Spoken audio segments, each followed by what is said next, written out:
Thank you so much as always for watching. I will be sure to check in blah, blah, blah. I think about my weekly points being for lunch. What am I talking about? Anywho, hey you guys, welcome back to my channel. If you're new here, welcome. I'm Mindy, this is See Mindy Mom, and today I'm doing a weigh-in and update on my progress working the Myww program, so stay tuned. All right, you guys, it is a beautiful sunshiny day. The high is in the 60s. The high tomorrow is in the 70s. I don't know how that's going to affect my run. I'm supposed to do a long run tomorrow for my half marathon training, but it's going to be interesting. I'm going to get to actually run in shorts for the first time and not have to worry about like hats and gloves and how I'm staying warm in the 35-degree weather. So that'll be fun. But anyway, I tried to film a video yesterday to post today. In fact, I posted in the community some ideas that I had and kind of got your feedback. I tried to film one of those and I don't know why, you guys, it just was not working out. I was having trouble like just getting the words out the way that I wanted them to be. I was having trouble being articulate, I guess, and articulating my point. And then I had trouble importing the video into iMovie. I was having trouble editing it. And I just decided, you know what, maybe this is a sign this just isn't meant to be. I'm trying to force this. And I just gave up and decided I would talk about that another time, that topic. And I thought, you know, I'll just go to my weigh-in, I'll make my video, and I'll post it on Friday afternoon. Typically, I would make the video today, edit it, and schedule it to post on Monday morning so that I would have, you know, time to get it together, but also because I think that weigh-in videos on Monday morning are kind of inspiring and encouraging. Everybody's starting a new week and they're looking for encouragement, but it is what it is. I'm not perfect, and I certainly am not a professional or perfect YouTuber. So I'm just putting it out there today for you guys. Hopefully people will get a chance to watch it over the weekend. So it's been 3 weeks since I checked in with you guys. And at that weigh-in 3 weeks ago, I was very happy to have weighed in at 147 because that's the top of my goal range with Weight Watchers, which means that I am officially back in my lifetime range and I could continue using the e-tools for free, go to the meetings for free, etc., etc. 3 years ago, I set out to lose weight. I lost about 25 pounds in about 9 months. And then over the last couple of years, I have mostly been maintaining that, but I've had a few instances where I needed to kind of refocus my efforts on weight loss and lose a little bit of weight that I had gained. Last summer, I gained about 10 pounds. I've been working for the last 6 or 8 months on losing that. And so that's kind of where I am with that. So 3 weeks ago, I was excited to be back at that 147 because it meant I'm back at lifetime with Weight Watchers. 2 weeks ago, I weighed in. I just didn't make a video about it, and I lost 0.4, so I was at 146.6. So today, it's been 2 weeks since I weighed in here. You can kind of see the bottom of the sign there for the studio, I think. It's been 2 weeks since I weighed in here, 3 weeks since I have talked with you guys, and this is what the scale said today. Hopefully you can see that. Can you see that? 144.8, so that is a loss of 1.8 from the last time I weighed in. It's a loss of 2.2 since I checked in with you guys, and a total loss for the month of February of 2.2, which I am very, very happy with. Remember that I am not only in my recommended weight range with Weight Watchers, I'm in my recommended weight range medically speaking. I am 5'5", I'm 37 years old. So being somewhere in the 130 to 150 range is a pretty sweet spot for somebody my size typically.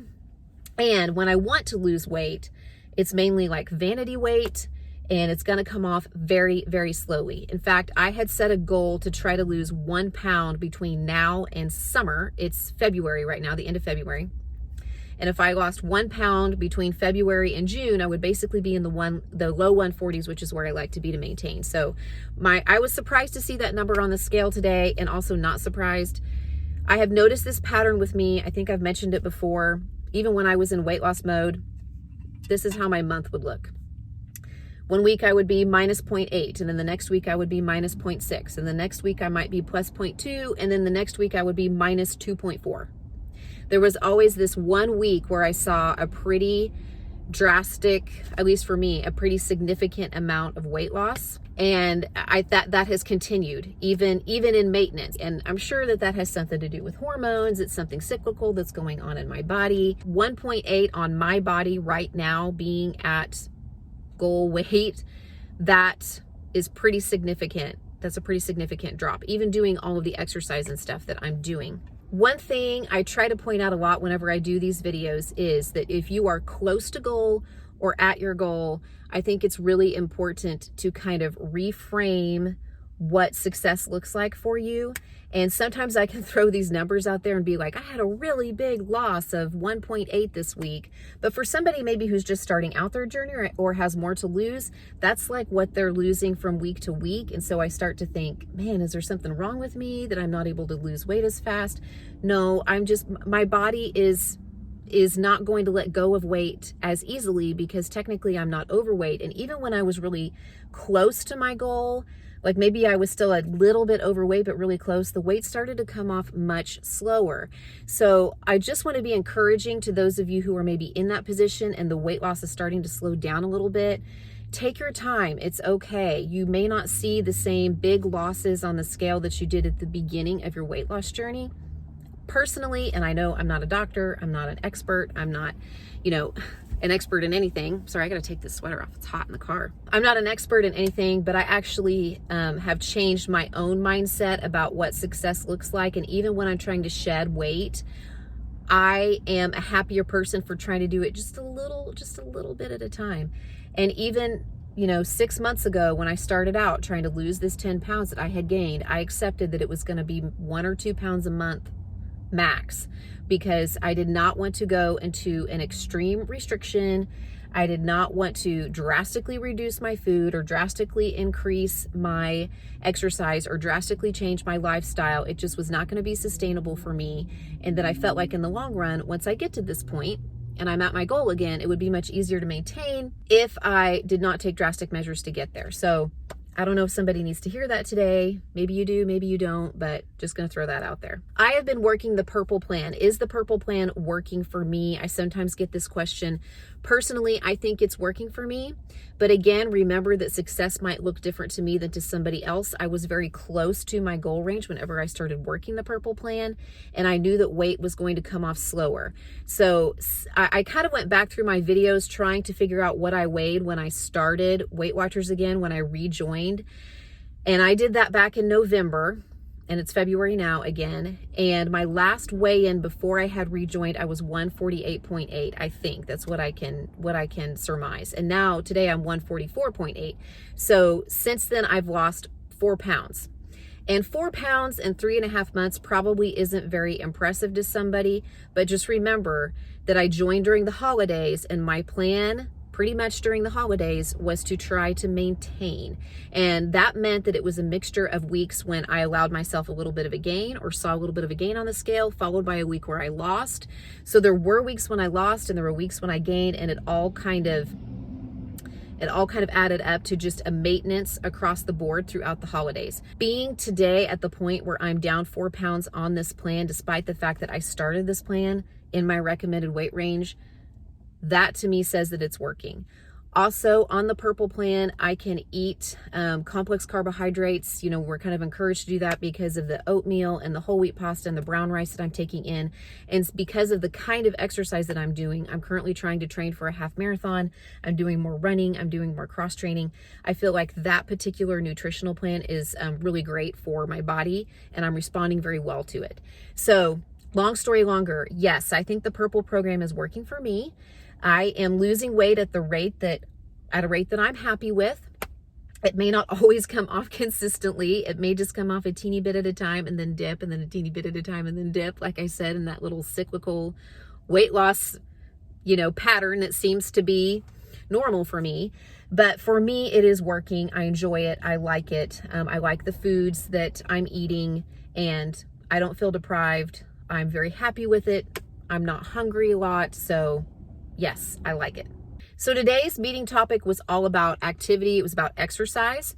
And I actually made a video about this a few weeks ago, and I'll just link it up here in the corner. And a lot of the points that they made today were some of the things that I talked about in that video, like making exercise realistic, making it be something that you enjoy doing, making sure that it's accessible to you right now. One of the points that I talked about in my video too is that I used to think that exercise and nutrition had to happen together in order for weight loss to really occur. And I kind of let go of that myth. If you can only focus on one thing, nutrition or exercise, and you're trying to lose weight, personally, I think the nutrition aspect is more important to get a handle on first. If you can do them both together, that's great. But I think some people are overwhelmed by taking on those two things at once. The other thing is that I used to bite off more than I can chew, and I used to think that I had to do these really rigorous workouts that just weren't enjoyable to me.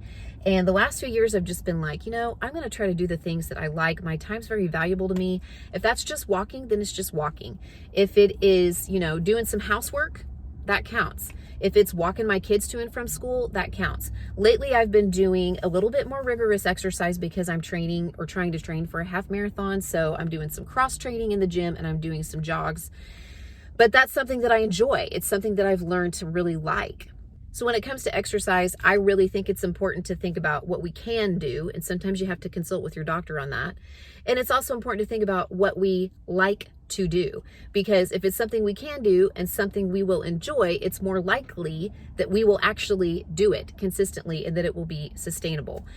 So that's just my 2 cents about exercise. I'll probably talk a little more about this topic sometime in the near future. I really want to do a video where I talk some about some of the gear that I have purchased that's helping me with my running. And some of it is stuff I think would be helpful to walkers and hikers and even people who are vacationing, especially at a place like Disney or something like that. And maybe talk with you too about songs that I listen to or podcasts that I enjoy, just some of the tools, so to speak, whether they be intrinsic or things that I've purchased that kind of help me with this. I get a lot of questions sometimes about what tracker I use. I have an Apple Watch. I think this is consistent and I think it's very accurate. I've actually tested it out with my heart rate. I've taken it manually and also looked at it at my watch, and it's really great at measuring that. And one of the reasons why I think that it is accurate is because it's actually starting to give me fewer calories for the runs that I'm doing. I'm getting better at it. I'm getting more efficient. My body is getting better at doing that kind of working out. And I've noticed that I don't burn as many calories as when I first started out running. And so it's probably doing a pretty good job at guessing my caloric burn, which means my Fitpoints are probably pretty active in my WW app as well. You guys know this if you watch some of my what I eat in a day videos and stuff, but I do trade some of my Fitpoints for food. Not everybody does. There's kind of a debate about that. Again, I think everybody has to figure out what works for them. I kind of think about it this way. My daily points are for daily nourishment. So the kinds of stuff that I need to feed my body from day to day. My weekly points are for fun. And if I'm using Fitpoints, I want to use them specifically for fuel. I want to use them for things that are going to help me prepare for a workout or recover from a workout. So I don't think about Fitpoints as being something I'm going to use to go eat donuts. If I want a donut, I'm going to need to save my weeklies for it or, whatever. Fitpoints are for things in my mind, the way I'm using them, like nut butters or nuts and full fat yogurt or protein rich snacks, or, healthy fats that are going to be really good for my body. That's kind of how I think about it. In fact, this week, I think what I'm going to do is a little experiment. I am going to set my tracker to swap my Fitpoints. I don't always track my foods that I'm using Fitpoints for. I don't always track that. I just kind of keep it in my mind. I can have 1 serving of fats and 1 serving of dairy a day with my Fitpoints, and I have enough to cover that throughout the week, even if I needed to do that every day. I don't always do both of those things, but sometimes I do one or the other. Sometimes I do both. Sometimes I don't use them. But there is a way in your tracker to actually swap Fitpoints. If you go into your settings, and you go to food settings, I believe, there's a swapping tab, and you can, the default is to not swap Fitpoints, but then there's 2 other options: swap weeklies and then Fitpoints, or swap Fitpoints and then weeklies. So I think this week I am going to go in and set my tracker to swap weeklies and then Fitpoints, because typically I will use my weeklies at the beginning of my week, which starts over on Friday, and then I'll just have my dailies and my Fitpoints for the rest of the week. One of the reasons I don't like to track those Fitpoint things is because in my mind, psychologically, if I'm tracking that peanut butter I had first thing in the morning, and that's 3 points, It's going to deduct it from my daily points first, and that just does something to me. It makes me think I don't have many points left. But I really want to be able to do this experiment thoroughly and report back to you. Here's exactly how many points I used in the week, and here is how my body responded. Even though it's going to be the week after I saw a pretty significant drop, so I can't really expect to lose a bunch of weight next week. But I thought, for 1 week, what if I tracked all of my dailies, all of my weeklies, everything that I'm eating, which I know is what we're supposed to do anyway. But just, you know, follow the plan as I say I've been following it, but actually have it, like, actually have the data to show you guys this is exactly what I did this week, and here is how the scale responded. Because I think some people are surprised to find out how much I'm eating and still be able to maintain or lose weight. Thank you so much for coming along with me, you guys. Thank you so much for watching. I really appreciate you guys and all of your positive, encouraging feedback. And I hope you guys know that I do the best that I can just to be genuine and authentic on my channel. I was talking with my friend Anita about this a lot over the last few weeks. And she's always so great to me and so patient, because sometimes I second guess myself and I worry that I might be, you know, just coming off in a manner that's off-putting. You know, I want to be kind and I want to be helpful, but I also have to be genuine. You know, I have to be authentic. I don't want to just buy things or make things or eat things for the sake of this channel. I'm just going to show you how I'm working the plan, you know, in an honest way. I can't do anything else. So maybe there are some people who really resonate with that, and maybe there are some people who are like, you know, she just doesn't eat the way that I do, or I'm not ready to really think about the things that Mindy's talking about. I totally understand that, but I hope you guys know that the topics that I'm talking about, the videos that I'm making, they're coming from a very genuine, authentic place in my life, and I just try to be honest with you guys in a very kind, loving, sometimes entertaining way. So I just want to throw that out there. Thank you so much for watching. I will be sure to check in again very soon with you guys.